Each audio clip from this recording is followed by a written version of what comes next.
यादव पूर्णिया में जनसभा के दौरान कहा है एनडीए या फिर इंडिया गठबंधन।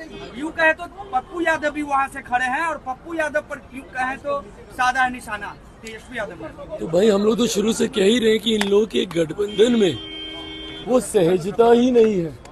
पूरा चरण बीत जाता है, इन लोगों के सहयोगी दल इनके लिए प्रचार में ही नहीं आते हैं, और जब ये प्रचार में किसी सीट पर जाते हैं तो वहीं पर इन्हीं के सहयोगी दल के साथी बागी उम्मीदवार के तौर पर निर्दलीय वहां से चुनाव लड़ रहे होते हैं।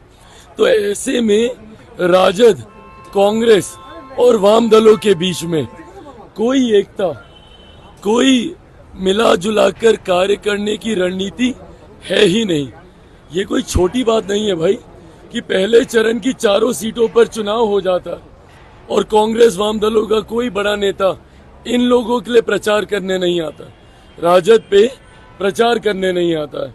और जब राजद ये अपनी सीट पर जाते हैं पूर्णिया, तो वहां पर कांग्रेस में नए नए शामिल हुए पप्पू यादव जी के खिलाफ ये बोलते हैं, पप्पू यादव जी इन लोगों के खिलाफ बोलते हैं। और ये कोई यहीं की बात नहीं है भाई, इनके राष्ट्रीय नेता देख लीजिए, राहुल गांधी जी को देख लीजिए, कहाँ से चुनाव लड़ रहे हैं, वायनाड से चुनाव लड़ रहे हैं।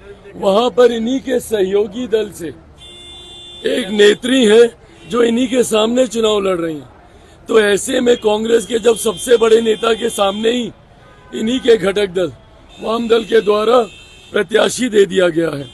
कांग्रेस का गठबंधन दिल्ली में आम आदमी पार्टी से, पर पंजाब में नहीं है। बिहार में दोनों गठबंधन में है राजद और कांग्रेस, पर यहाँ पर पहले चरण में कांग्रेस का कोई नेता इनके लिए प्रचार नहीं करता और तो और अपने प्रत्याशी पूर्णिया में इनके सामने खड़े कर देता है।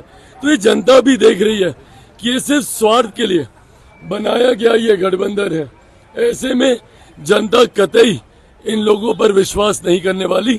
इसीलिए मैं बार बार कह रहा हूँ, जो लोग इनके साथ पहले थे, अब तो मांझी जी भी हम लोग के साथ आ गए, उपेंद्र कुशवाहा जी को भी पता चल गया कि ये लोग धोखेबाज लोग हैं। सब लोग वापस आकर एनडीए का गठबंधन मजबूत हुआ है।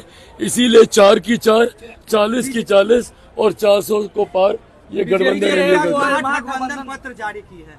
बीजेपी आज महागठबंधन पत्र जारी की है। नहीं तो बिल्कुल जनता के सामने इन लोगों की पोल तो खुलनी चाहिए ना भाई। हम लोग तो देखिए बोल ही रहे हैं, बिहार की जनता भी आज की तारीख में इतनी जागरूक है, उनको पता है कि कौन सही में बिहार के विकास के लिए एक साथ आ रहा है और कौन सिर्फ अपने स्वार्थ के लिए एक साथ आ रहा है। पर हाँ, ये हम सब का कर्तव्य भी बनता है कि इनकी पोल जनता के सामने हम लोग खोल के रखें। आप लोग का साथ हम लोग लेते हैं और ये पत्र सामने आया। Thank you.